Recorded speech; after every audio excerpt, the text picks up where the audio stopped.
Hello everybody, guess what? It's time for another street light video, okay?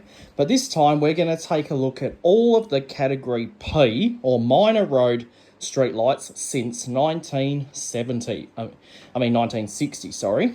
Okay, since 1960. Okay, and these fittings that were used on category P roads throughout Australia from the 60s all the way up till the present. Okay, and of course we are moving on from different variants in different time eras. Okay, so all the lamp types are different. Okay, and then of course there is a difference between these fittings. The difference is the era they're from. Okay, we got some that are from the 1960s. We got some that were probably from the 1980s. Some from the 2010s, and some from the present. Okay, and these are all I think these are all the category P fittings that I have in my collection. Okay, I do have some others, but now this is not the complete range. There is a few that I don't have, but this is just some sampling of fittings that Australia uses on category P roads, which is minor roads. All right, so minor road street lighting. All right, so we're going to start off from the oldest fittings and move our way up to the newest. All right, so we will start from the 1960s, the hippie era. Okay, and in the hippie era, all category P roads used fluorescent street lights. Okay, they used F20 T12 fluorescent street lights, and the fittings that were commonly used with that was the AJ Ferguson Zodiac. Okay, and I've got two here, just two different variants of it. All right. So this one here, I believe, was the first generation of the Ferguson Zodiac. Okay, this particular fitting here was used on minor roads all the way throughout Australia until the early 80s or the late 80s. Okay, and these essentially replaced the old incandescent street lights, like those big 300-watt incandescents.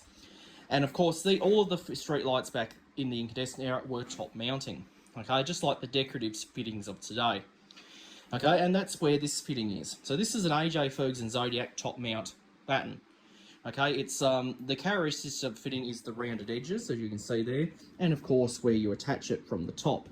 There is a top spigot arm, and this actually screws into it. Okay, it screws into the arm, and it's secured to the pole. You run your mains lead through the top and into the pole. Now you might notice that the street lights back in the day did not use photocells. Okay, before photocells, they used to be operated off timers. Okay, which were most likely hidden inside a box or something on the pole or somewhere along those lines. Okay, so and you might notice the tubes I've got in here are actually LEDs, but back in the day it would have been F20 T12 fluorescent tubes. Okay, which were those big fat ones. Okay, and being in the hippie era, you could probably get them in different. T12s were available in different colours, like red, green, yellow, blue, and pink. Okay, so you could actually, for those of you who had these on private property, on their garage or something, you could actually stick coloured tubes in it. Okay, and that's probably what a lot of people did back in the day. Now, moving on over, we have the second generation Zodiac. Okay, which essentially was the successor to this, which replaced this one. I think this model was introduced in probably the late 60s, I think. Okay, now this particular model here came around when side mounting started to take over. Okay, so street lights used to be mounted from the side and not from the top as much. Okay, and that's where the second generation Zodiac came in. Okay, and this particular one here, you can actually side mount or top mount.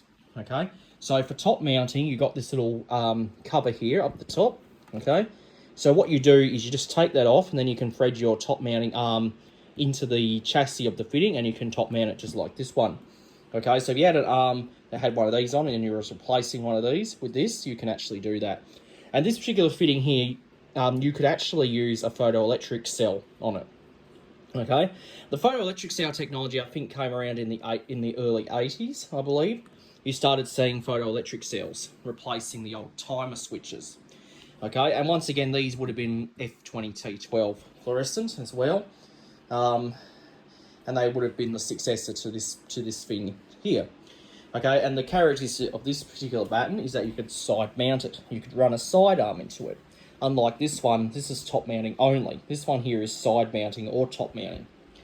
Okay, so that's one particular fitting that that replaced this one. Okay, and these were still around when this thing came along. Okay, so that's the benefits of it. Now, moving on over, we have the Greendale. Now, this is a different brand. This one's made by Fawn. Okay, these are AJ Ferguson. Okay, the Greendale was just a different variant of this. Okay, and this one here is side mounting only, but I do believe you could top mount it. Okay, but this one here is side mounting only, and you could probably get them with photo cells as well. Okay, and once again, this particular fitting used the same lamp caliber, which was F20T12, but you can see there are LEDs in it. So essentially nearly everything I've got on this bed is LEDs except for these HID lights. Okay, so this one here was the Greendale. This was the predecessor to another fitting called the I think it's I can't pronounce the name, but it had an angled edge up here, not a square edge. But it was exactly identical. Okay. Now, I should have mentioned, with these Ferguson Zodiacs, the starters for the tubes are actually concealed, okay, so you can't see them. But if you look closely here, you see those 4 little screws here, that's where the starter receptacles are, and the starters sit up inside the chassis. As with this one, the plates are bored through, so you don't have to open the plate to get to the starters, they're actually bored through, okay? So that's one difference, okay?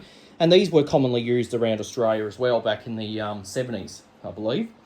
Okay, and this particular fitting was called the Greendale, and that's why the green chassis, right? All right, so that was the Greendale. Okay, so probably from the 60s all the way up until the early early 80s, fluorescent T12 was the thing.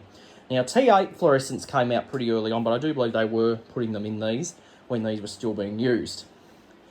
All right, so that was fluorescent.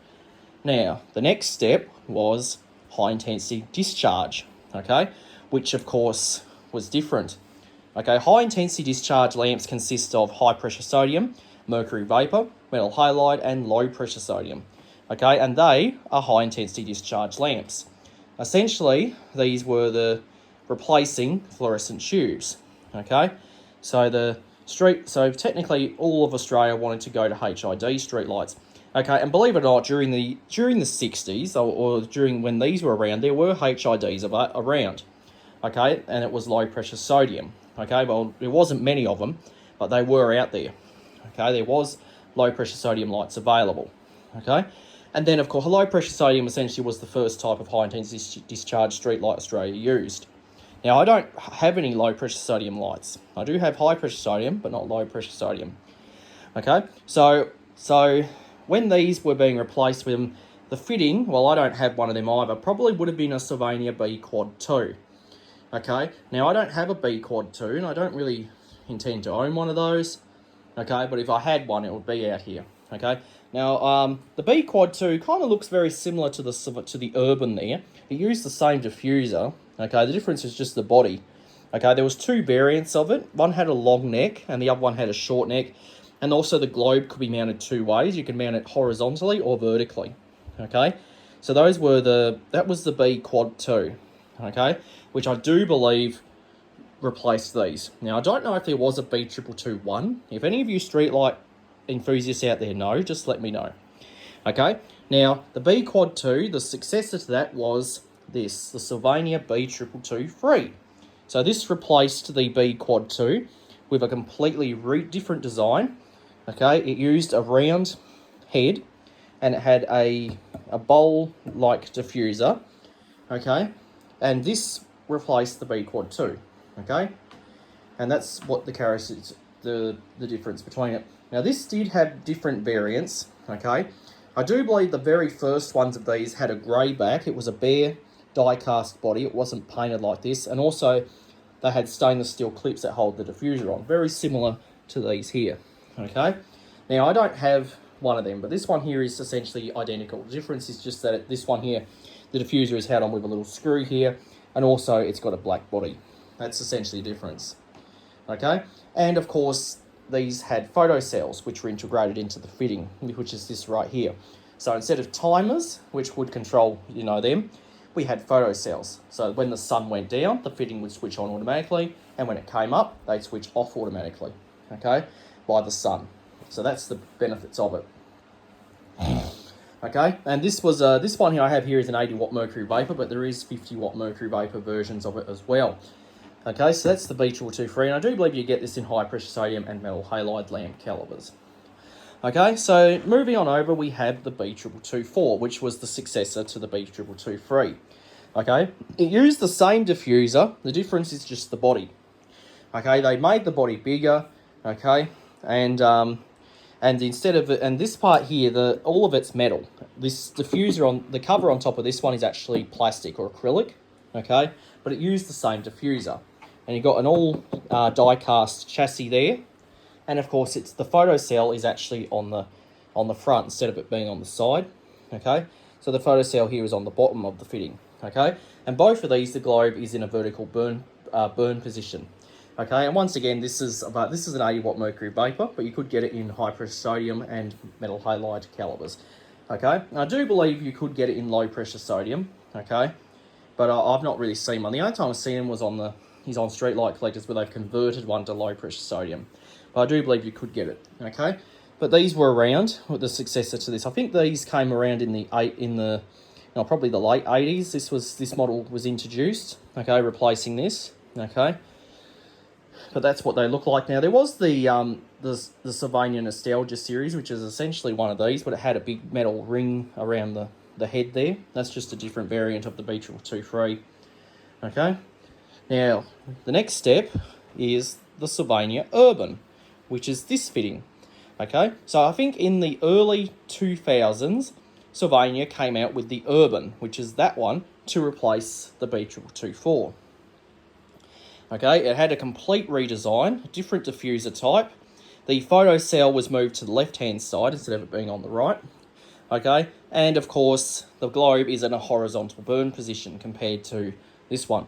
Okay, and this particular fitting looks very similar to the Sylvania Roadstar, which was the category V variant of it. So Sylvania wanted to make the minor road fitting look exactly like the Roadstar. So what they did was introduce the Urban, replacing the B224. And this was available in mercury vapor, metal halide, and high pressure sodium. And then, of course, there were some energy efficient variants which used a 42 watt CFL lamp, compact fluorescent lamp. So they went back to fluorescence, but instead of tubes, they used a CFL globe. Okay, and then of course we have the Sylvania Suburban, which is just a different variant of the Urban. The difference is just the shape of the head here. The Urban's diffuser is held on by 3 stainless steel clips. If you can see that, this one's only held on by 2. Okay, but otherwise it's the same fitting pretty much. Okay, just a slightly different design. Okay, and once again you can get this in mercury vapor, metal halide, high pressure sodium, and CFL variants. Okay. So that is the mercury vapor or high intensity discharge era. Okay, now the next step, back in the early 2010s, there was a problem, okay, because these fittings used up quite a bit of energy and some councils wanted to use an energy efficient alternative. So what they did was they actually did use the CFL variants of these as well, okay, CFLs, compact fluorescents, which were 42 watts, which were eco variants, but they also brought back the tubes like this, but instead of it being T12, it was T5, F14 T5. Okay, and that is where the Peerlite Green Street came into being. Okay, so councils around Australia wanted to use energy efficient street lighting, so they adopted the so there was 2 types of lamps. They could use the T5 fluorescent or the CFL. Okay, so most areas use the T5 fluorescent, which is this Peerlite Green Street right here. Okay, so this is an F14 T5 batten. Okay, now the tubes that I have in it are actually LEDs, but it is compatible with fluorescent. And then of course we have a Streetworks, which is just a different company or different variant, or just a different variant of the Green Street, just made by a different company. Okay, now there were another company that made fittings that were identical to these. Okay, I don't have them. These are the only T5 fluorescents that I have in my collection. Okay, and both of them are for F14 T5 fluorescent lamps. Okay, now these were, like I said, with this, and these, you could get them in fluorescent, all four of these. Okay, and these replaced mercury vapor essentially. Okay, replacing the old mercury vapor street lights on minor roads to go to energy efficient fittings. Okay, they were very good. Okay, they did the job, but the only problem is as they over time, they sometimes the bulbs would go dim and they wouldn't work properly. That was just the only need of them, and over time they tend to fail quite a bit. Okay, well that's just the difference there. Okay, and once again these use the same type of photocell. They use the D2 type, which is this type right here. It's just a twist and lock. I'll show you it. This is what's called a D2 type photocell, and that's what all of these would have used, except for that top mounting one and that Greendale. Okay, they use this, okay? And it looks very similar to a fluorescent starter, just the difference is just this extra pin in the middle. There is also this little notch here, because inside the receptacle there's a track that it needs to follow, okay? So that's the D2 type photocell. So the fluorescent was technically the thing, the eco option, until, yes, in the late or mid 2010s, these LED light emitting diode came into being. Okay, so LED light emitting diode essentially was approved for street lighting, and it was revealed to be remarkable. Okay, and it was revealed to be even more efficient than these, and also it lasts longer. Okay, so LEDs, you can get probably 20 plus years out of them. Okay, with these fluorescent versions, you'd probably be lucky enough to get 5 years out of them, and then the tubes would blow, and then you'd have to replace them. Okay, with these high-intensity discharge lamps, they did last quite a while, but over time, as the globes got old, they used to dim, and they weren't as bright as what they used to be when they were brand new. Okay, so we went to LEDs. Okay. And this here is a Sylvania Street LED. Now, I've got two of them. The difference is just the generation. This one here is the second gen Street LED.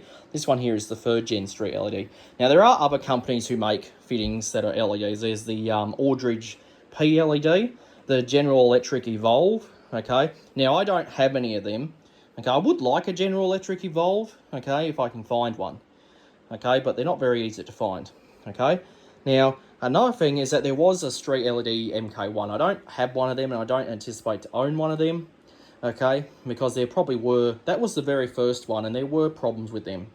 Okay, ever since the MK2, there have been not much problems, okay, so, okay, and sometimes there are little problems, you know, there always has been, even with these mercury vapor ones, there has been problems. Sometimes the fittings would fail. Usually it would be caused from natural disasters, okay, or if it was defective, okay, or waterlogging. Sometimes you would see street lights that were on during the day. Usually that's caused from a faulty photocell. Another thing I should point out is that these fittings use a completely different photocell. So instead of using the D2 type, we went to the twist and lock NEMA style photocell, which is exactly the same as all the category V fittings like the Sylvania Roadstar. Okay, so it just made sense to make them all the same type. Okay, and also with these new LEDs, you can actually put smart cells on. That's what those extra 4 contacts are for. Okay, so if you wanted to have a smart city and you can control them all from probably from some sort of computer, you can do that. Okay, so that's essentially, these are essentially the street lights of the present. Okay, and this is what we're using today in 2024. Okay, and so from the the mid 2010s to the present, LED is the thing. Okay, and when LEDs came around, these were still being used, but they're not anymore. Okay, these are no longer made, and they are pretty much being phased out. Okay, LEDs, a lot of councils are starting to replace the fluorescent with LEDs now because LEDs are better. Okay, and there's today you'll still find some of these high intensity discharge lights around. Okay, they're still around. Okay, but they are slowly, rapidly disappearing. Okay, and so are these. Okay, there's not many of these around now. Okay, these are pretty much almost dead. The only places you see them now is pretty much in private property, old factories, abandoned places, and electrical substations. That's really the only place you see them now.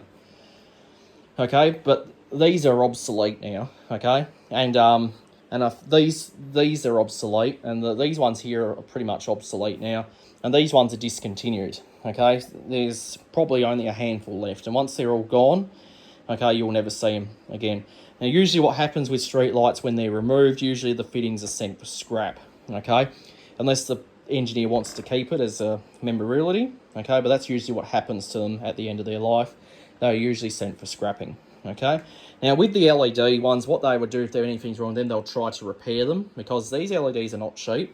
So usually what they do is they just replace the panel or the driver or the photocell.